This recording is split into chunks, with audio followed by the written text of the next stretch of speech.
Hello and welcome to Instrumental Fragrance, a channel dedicated to fragrances, music, and style.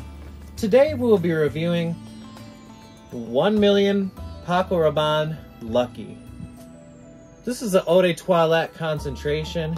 You got the name of the house, name of the fragrance, and the name of the concentration and the size on the box there. On the back you got the ingredients. I hope everybody's checking for the ingredients on the back.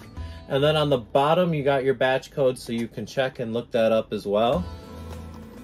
And on the top here, you got a little imprint for the P for Pacorabanne. Gonna go ahead and open this fragrance up here. So you can see, it's a little silver bar instead of the gold bar that they're doing, but it has a gold accent on this bottle. So we got the box here in the bottle. Notes of this fragrance are top notes of plum, ozonic notes, grapefruit, bergamot. Middle notes of honey, hazelnut, cedarwood, cashmere wood, jasmine, and orange blossom.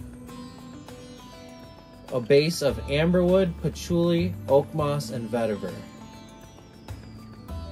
Gonna go ahead and share a couple sprays so you can see how the atomizer works. It does have atomizer built in like this. And it's a nice mist that it gives, nice fine mist. Now, how does Pacorabanne Lucky 1million smell? Well, it's got a beautiful vanilla tone to it, but there's no vanilla. I think it's coming from the honey and the hazelnut, giving it a sweetness. The plum's also very sweet.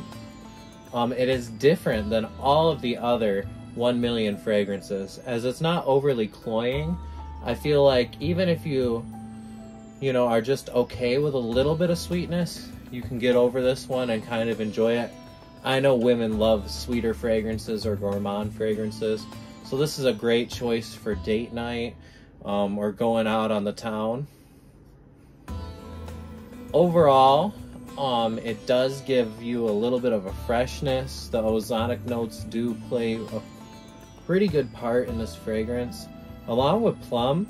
And plum's a pretty unique note throughout fragrances, so I remember that being a major reason why I bought this. I did get this at Ulta Beauty, and this was regular price, I believe, for just $83 for the bottle that I got. It goes for $106 for the full big, I believe it's 3.4 or 4 ounce bottle. So, you get whatever you want size wise. These do get even bigger. I believe they come in a 5 fluid ounce, so you can get a huge bottle, giant silver bar if you want. Or you could get a giant gold bar and just kind of stack them all together like they're money. That's kind of what this fragrance is looking to do as far as like the overall aesthetic of it. As far as the smell goes, it is pretty good. As most Pacorabannes, you do get a synthetic overall smell, but I do enjoy that the synthetic notes that they use here and the perfume notes that they're using are very nice, and they are blended pretty well. I really enjoy the perfumer who did this and works on this.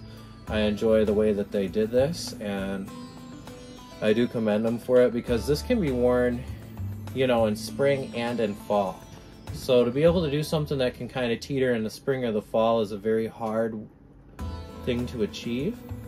The longevity on this is just absolutely ridiculous, just like most Pacorabannes. You're getting about 10 hours on this, especially from the 1million line. As far as fragrances, this reminds me of a little bit like Invictus Elixir, which I will have a overall first impression and review video coming down the line. And it does kind of remind me of some of the 1millions, but it's completely its own thing, and it's different because it's not cloying in the hotter type of seasons. I think as long as it's not like 80 or 90 degrees out, you can wear this. Anytime below that, you could wear this.